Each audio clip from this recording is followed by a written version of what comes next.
I finished my first playthrough of Resident Evil Requiem, and I'm scared to admit that I was kinda disappointed. I played the entire game in one sitting, and I actually enjoyed a lot of it, but by the end of it, something just felt off, which is weird because the first half of the game is some of the best horror I've played in a long time. So what happened? Could it have been the whiplash of switching between Leon and Grace, or maybe some of the odd story beats and nostalgia baiting? In this video, I'm going to dive into my playthrough and explain why Resident Evil Requiem left me wanting more. Of course, this means to expect spoilers for Resident Evil Requiem, and before we get to it, you're going to need to know where I stand on Resident Evil as a whole. The original 3 titles are some of my favorite games. Slow, methodical, and terrifying. From the introduction of the first zombie in the Spencer mansion to the horrific lickers and the oppressive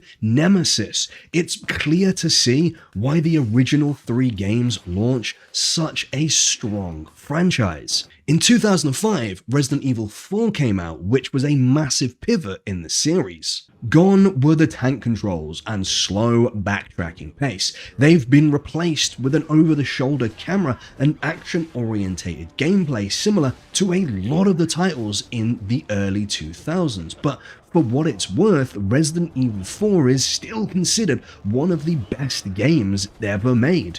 I, however, disagree. I don't hate Resident Evil 4, I just don't like what it did to the series. When I was younger, the original trilogy was one of the first games that I ever played. They were terrifying and part of the reason why I'm so fond of the horror genre. For me, Resident Evil 4 was such a far departure of what I loved about Resident Evil that I was resentful of what it had done to a beloved game. In my opinion, Resi 4 took a step away from the original ideas of the franchise. It even replaced the T-virus and zombies with a whole new bioweapon known as the Las Plagas. I recognize that it's a damn fun game and that it has its own charms, but it's just not for me. And I also kind of blame it for what happened with the next 2 entries in the franchise. You see, Resident Evil 5 and 6 took a giant fucking leap away from the original games. They seemingly tried to conform to the gaming trends of the 2010s, and for me, they're where Resident Evil really lost its identity. After the huge flop of Resident Evil 6, the franchise took its longest hiatus between main titles ever before dropping Resident Evil 7 Biohazard. This one is to date my favorite Resident Evil entry. It switched back to the slow, backtracking gameplay of the older main games, but this time in first person. I do think Ethan, the protagonist, was as dull as dishwater, but that did feel intentional. They'd made Ethan a self-insert of sorts, which made the fear even more palpable. And what happens to the Baker family, the antagonists, is simply tragic, which gives the story so much more weight. I still remember the first boss fight with Jack Baker being both adrenaline-fueled and terrifying. You're about to see some more. Then we got Resident Evil Village, a stunning looking game with some phenomenal set pieces, but once again, I feel like we ditched the slow and lumbering horror to have another action game. There's even a set piece where we step into the shoes of Chris Redfield and order mortar strikes in the village, and I'm not saying this isn't fun, but it just feels so at odds with the prior entry. Of course, we have Resi 8 to thank for Lady D, but even she kind of felt mishandled if you ask me, which I think we can all agree is a damn shame. She was a character with such, presence, and yet she's only in the game for 30 minutes, and yet has made a lasting impact on certain areas of the internet. With all this said, going into Resident Evil Requiem, I was expecting a return to form, something that finally balanced the horror and action properly, and at first, it actually felt like they'd nailed it. The first half of Resident Evil Requiem is damn near perfect. First of all, this game is beautiful to look at. As we take control of Grace, a new protagonist for the game, we find ourselves in the streets of Renwood, and I could not stop gushing about how good it looked the entire time. However, for the record, fuck DLSS 5. Grace is a fantastic horror character because she is genuinely terrified. Her shuddering breath and anxious whispers only added to the tension as we began venturing into the dark, dust-filled rooms of the Renwood Hotel, with the atmosphere thicker than Lady D's thighs. It's a masterclass of building suspense as we learn that someone is watching Grace, following clues before stumbling on the entry's main antagonist, Dr. Gideon. At first, Dr. Gideon looks like he's gonna be the new, iconic mad scientist that this series is known for. Covered in reptilian iconography from a snakeskin coat to snake eye rings and even a suspicious scar on his chin. Sadly, he is by far one of the biggest fucking fumbles in this game, and we'll get to why later. After the first segment, we cut to Leon and his investigations as we learn he's slowly being infected from all those years ago. Panic breaks out in the street as Gideon turns several pedestrians with a new version of the T-virus, and all hell breaks loose. Again, this is such a strong scene. You walk down the middle of the street, dispatching the infected with roundhouse kicks and a giant revolver. It's such a fucking awesome introduction to the character. The first hour of Resident Evil 9 had me terrified one moment with a huge childish grin the next. I just wish this feeling had lasted. Before we continue on our undead adventure, I need to ask a favor. If you're enjoying the video, make sure to like, and if you want to help support the channel, please consider subscribing. If you want to catch me playing these games live, make sure to check out my Twitch channel. There's a link for which in the description below. After the amazing intro, we head to the Rhodes Hill Chronic Care Center, Dr. Gideon's base of operations, and the game continues to hold the incredible standard that it set earlier. Once again, we are met with this oppressive atmosphere as we have to skulk through dimly lit corridors without another person in sight before being introduced to the girl. What the actual fuck is that? This mutated monstrosity chases us about, leading to breath-holding, ass-puckering moments of tension as it lumbers by our hiding spot, and holy shit, I was terrified. I was in my element as I snuck about trying to survive, and then it flipped to Leon, and it continued this phenomenal caliber of gameplay as we fought through the infected in the hospital. The pacing at this point was great, giving you just enough grace before you moved to some Leon, and it gave you time to decompress between the horror, and it was this genuinely well thought out swing between each of them. It slowly drip-fed you some of the story as you experienced the same environments from different perspectives, and both sides of the coin played well. In my playthrough, I took the game's advice and played Grace in first person and Leon in third, and both felt really good. Being able to so easily switch from the crawling pace of Grace to the fast action of Leon, and for both to feel clean and responsive, was actually kind of impressive. Neither perspective feels like a last-minute addition just bolted on to appease a certain audience. The hospital introduced some incredibly refreshing versions of the zombies as they all held onto vague memories of who they were before they turned. I stumbled into a truly creepy scene of a maid smashing her face into a bathroom mirror that she was originally cleaning. Alongside this, there were patients within the facility who were undergoing treatments which reacted differently to the infection than others, turning them into strange mutations such as Selena, who became a banshee-like zombie screaming at the player, or the behemoth Chunk, who was a horrific obstacle to escape. Oh, what the Jesus fuck are you?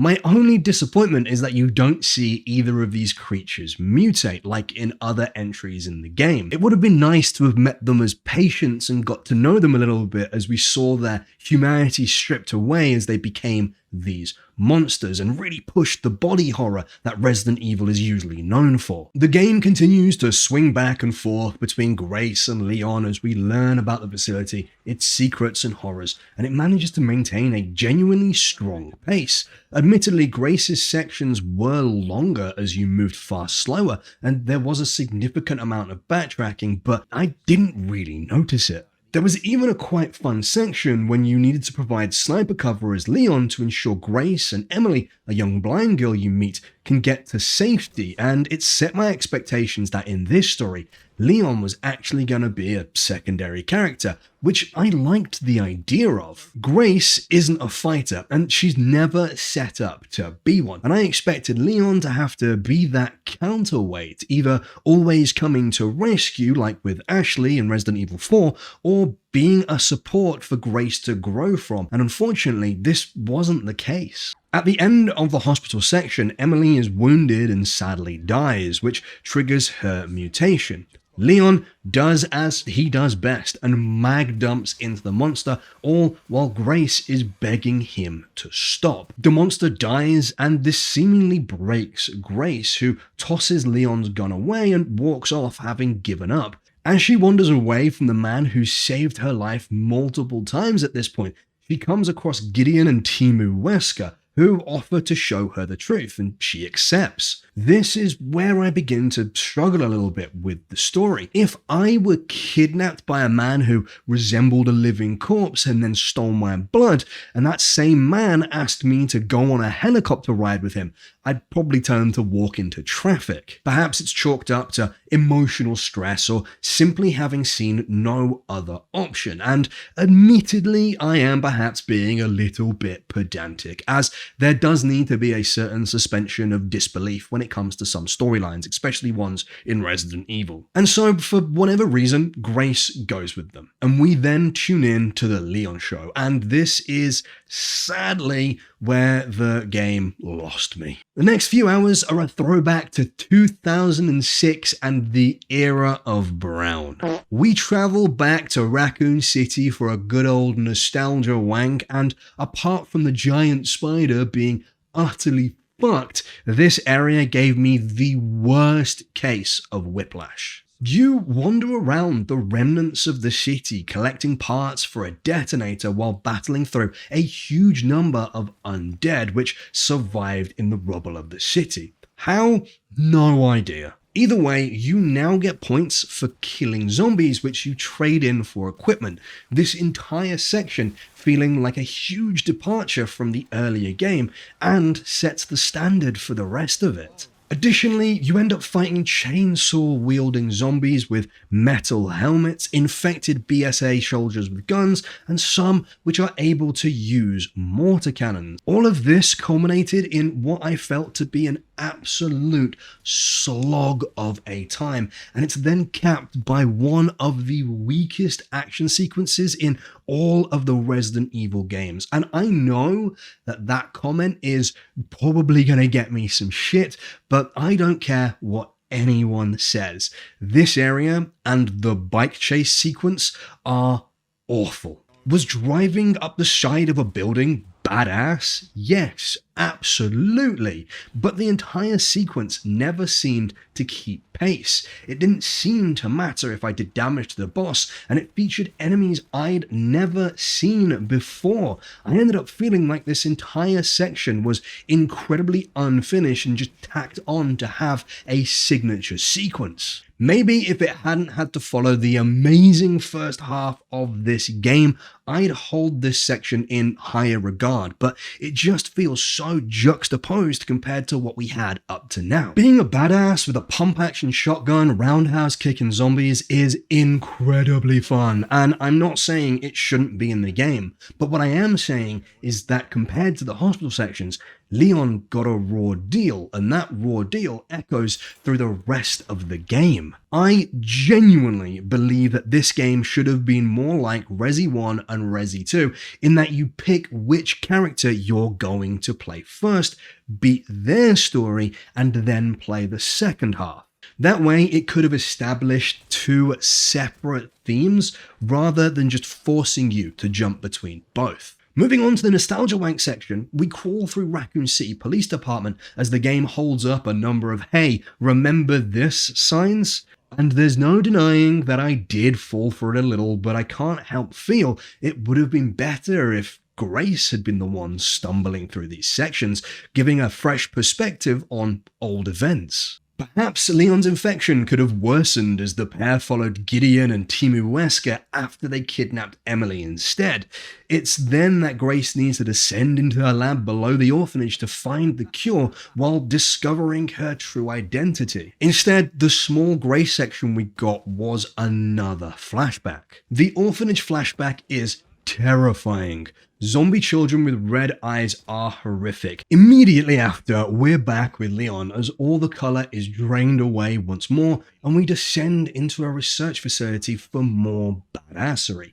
Again, it's cool, it's fun, but it's also kind of weird in comparison. It's almost like the first half of the game is for the fans of the horror side of Resident Evil, while the latter half is for the fans of the action side, and where the balance felt tight previously, now it just feels like the Leon show, except it's not. I roughly timed how long I spent as each character during the live stream, and I actually spent more time as Grace. In total, I spent around 7 hours as Grace and 5 as Leon. However, that does include breaks, so it's not entirely accurate. With that said, by the end of Leon's sections, I was begging to play Grace again. The problem is, when we got to the Ark sections, this is where the game felt like it completely shat itself. All the detail of the hospital had completely left.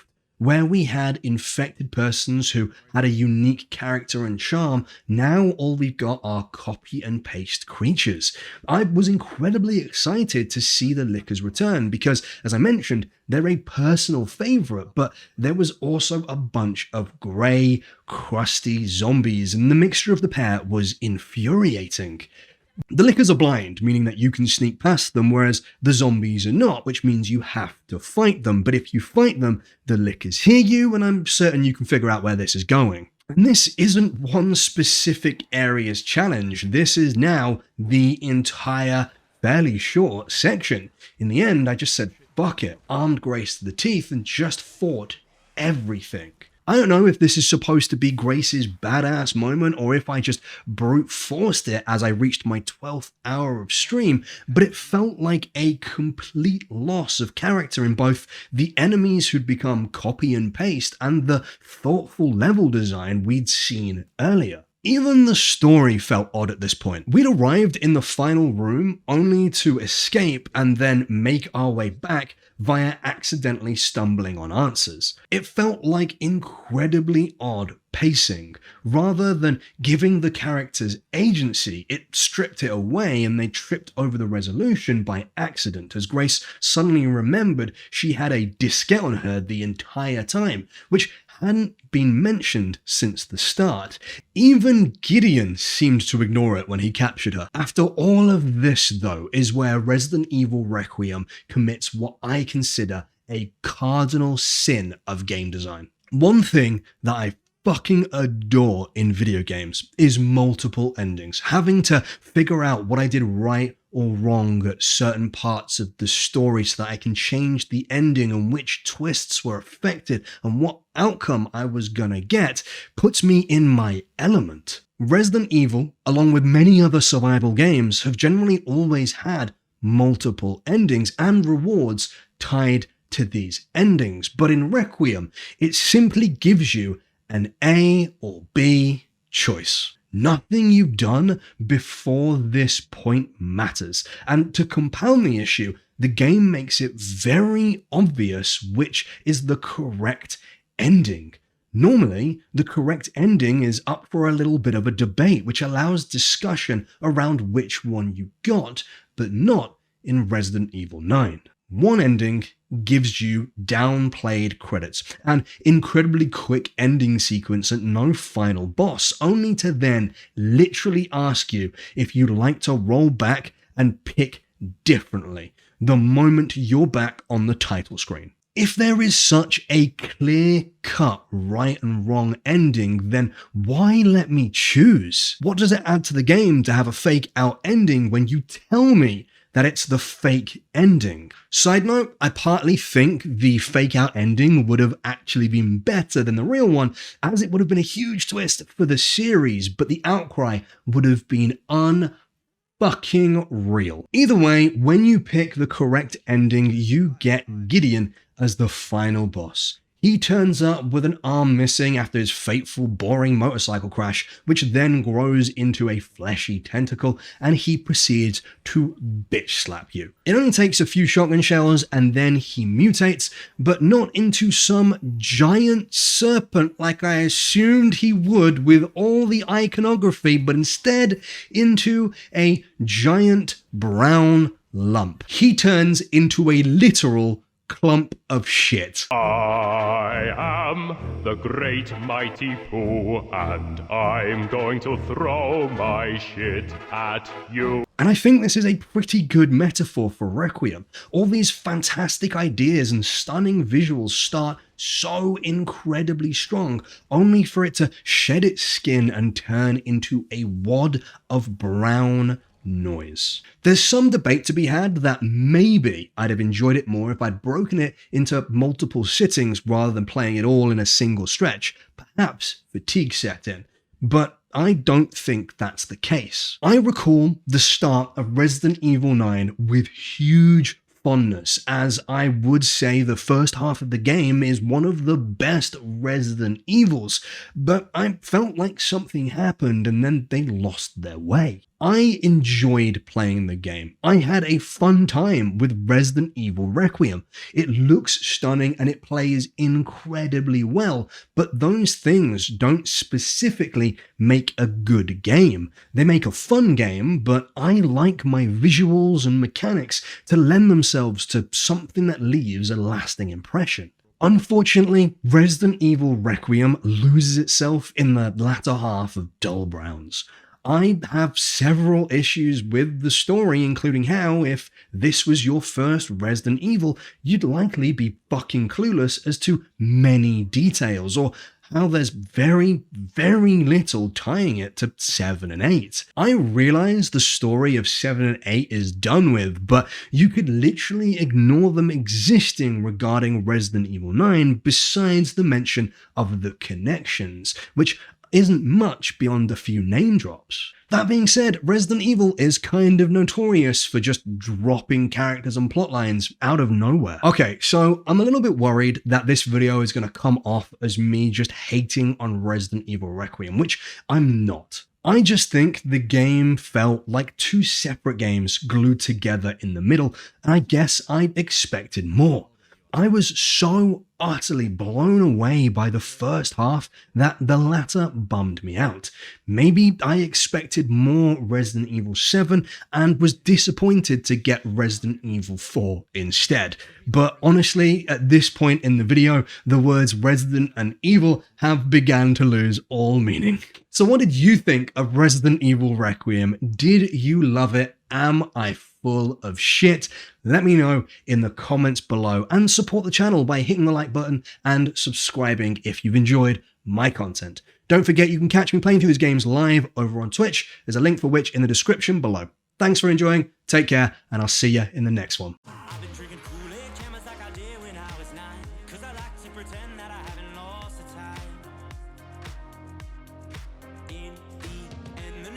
Though it tastes fine, I can only drink a couple cause it feels like a lie.